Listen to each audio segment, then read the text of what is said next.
Overnight, the United States Supreme Court breaks its silence on the controversial Texas abortion law that went into effect Tuesday in a 5-4 vote. The justices actually went into law yesterday on Wednesday.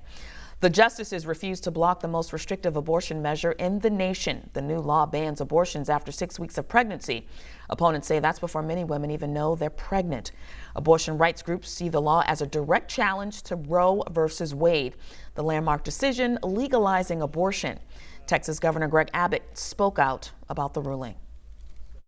Our Creator endowed us with the right to life, and yet millions of children lose their right to life every year because of abortion. In Texas, we work to save those lives. So essentially what happened in Texas is that they turned the clock back 50 years. It is an incredibly dark day, and in not responding in this moment, the Supreme Court has effectively overruled Roe v. Wade for women in Texas. Congressional lawmakers and the Biden administration also reacting to the high court's ruling. Our D.C. correspondent Bofta Yimam takes a deep dive into this deeply controversial issue. The high court vote 5-4 with Chief Justice John Roberts joining the 3 liberal justices in dissent. This law banning abortions before many women even know they are pregnant, and it prohibits doctors from conducting an abortion when a fetal heartbeat is detected. It does not account for rape or incest. It is the tightest abortion restriction since the 1973 landmark decision Roe versus Wade. That ruling declared women's constitutional right to end a pregnancy. During Wednesday's ruling, all 3 of former President Donald Trump's appointees voted with the majority to let the Texas law stand. After the law took effect, clinics across Texas made severe limitations in their services.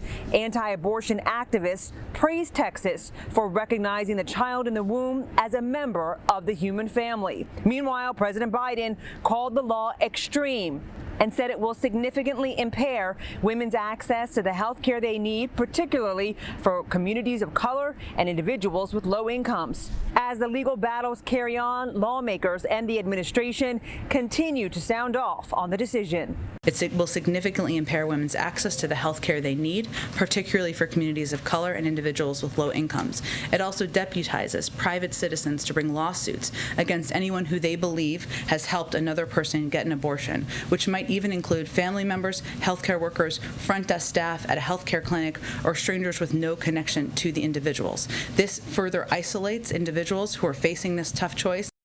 The reality is that I think that as Black folk, we decide what we're going to do with our lives. And right now, what's happening is that people are being told what they can't do versus giving people an option of what they can do. And sadly enough, that is what we typically do in this country. Is when it comes to minorities, we got to tell them what they can and can't do. We got to regulate minorities. But then when it comes to white folk, when it comes to something as simple as wearing a mask, they want to yell, we're infringing upon their freedom. Well, let me tell you something. You're infringing upon the freedom of women to choose and decide what they're going to do with their bodies. Even pro-infanticide, pro-abortion groups will say that rape and incest are a very small percentage of, possible opportunities where people have wanted an abortion. So look, if you got a heartbeat, that works for James White in a hospital. If I have a heartbeat, people assume that I'm alive and so forth.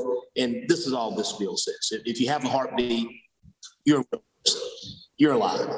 And there's no question that this is certainly not over. Legal challenges will be up ahead in the weeks and months to come. In Washington, D.C., Bofta Yimam for BNC.